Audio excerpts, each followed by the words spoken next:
Olá! Hoje a gente vai mergulhar numa análise, olha, fascinante, que joga uma luz completamente nova sobre uma das figuras mais famosas da história. Só que dessa vez a gente vai olhar para ele pela lente da psicologia moderna. Então, essa história toda começa com um psiquiatra, um cara ateu super renomado chamado Dr. Marco Polo. E ele estava, sabe, inquieto e intrigado com dois grandes paradoxos da nossa época.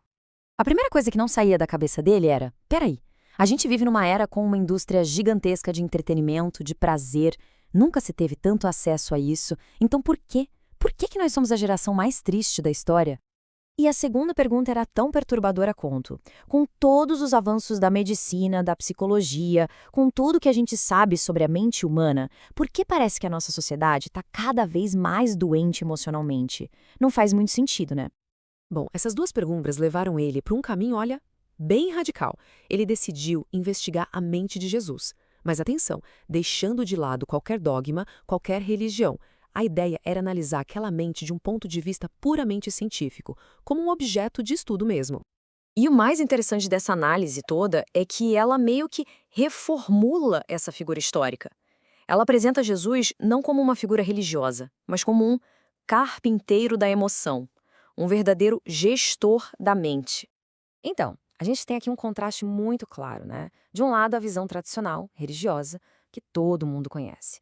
E do outro, essa visão do psiquiatra, uma visão científica, que olhava para Jesus e via uma mente brilhante, um mestre da emoção, cujas técnicas foram simplesmente ignoradas por séculos. E o centro de toda essa investigação é o famoso Sermão da Montanha. Só que, para essa análise, aquilo não era só um sermão religioso, não. Era, na verdade, um programa de treinamento super sofisticado, cheio de ferramentas para gerenciar as emoções. E aí que essa jornada leva à descoberta do que o material de origem chama de códigos da felicidade. E olha, tudo começa com uma ferramenta que é a base de todas as outras. Esse primeiro código é o esvaziar o ego. Mas calma, não é no sentido de se anular, de deixar de ser quem se é. É mais sobre se livrar daquela bagagem mental, sabe? A arrogância, as certezas absolutas, tudo aquilo que impede a gente de aprender e de crescer. E o psiquiatra, o Dr. Marco Polo, ele descreve essa prática como algo preventivo. É como se fosse, e a citação é dele, uma vacina mental contra tudo, do bullying à ansiedade. E o poder disso na prática fica bem claro quando a gente vê o que essa tal vacina ajuda a combater.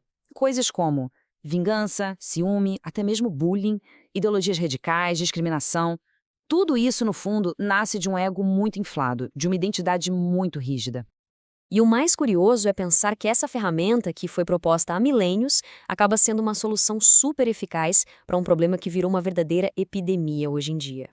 O conceito que a análise traz é o de obesidade emocional. É uma metáfora, claro, mas a ideia é essa mesma. Uma mente que está sobrecarregada, pesada por um excesso de pensamentos e emoções tóxicas. E os sintomas? Ah, os sintomas são fáceis de reconhecer, né? Aquela autocrítica constante que não dá trégua, ficar repassando as mesmas preocupações na cabeça sem parar, o hábito de reclamar de tudo, sofrer por um futuro que nem chegou, tudo isso vai gerando um esgotamento mental gigantesco. E só para a gente ter uma ideia do que ele chama de padrões tirânicos, tem um exemplo sobre o padrão de beleza. O material aponta um dado que é, assim, chocante. Só 3% das mulheres se consideram de fato bonitas. 3%! É um número impressionante de tão baixo. Ok, mas qual o antídoto para isso?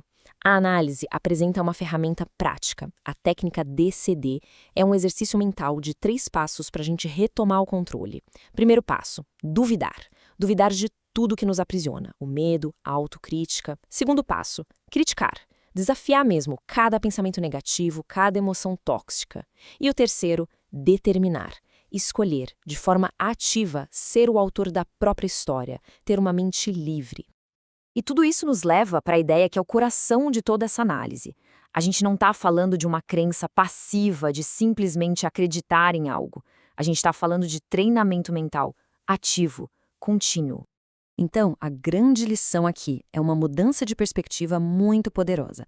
A ideia de que o ser humano não nasce feliz, mas ele treina sua emoção para ser feliz. Ou seja, felicidade e saúde emocional não são um ponto de chegada, um destino, são habilidades. habilidades que a gente pode desenvolver com prática e consistência. No final das contas, a mensagem é toda sobre empoderamento. É a ideia de que as ferramentas existem e que qualquer um pode usá-las para deixar de ser um prisioneiro do passado, dos traumas, e se tornar o verdadeiro autor da própria história, o arquiteto do seu mundo interior. E isso tudo deixa a gente com uma pergunta final, para refletir mesmo. Estamos agindo como prisioneiros dos nossos próprios pensamentos? Ou estamos agindo como os verdadeiros arquitetos da nossa própria mente?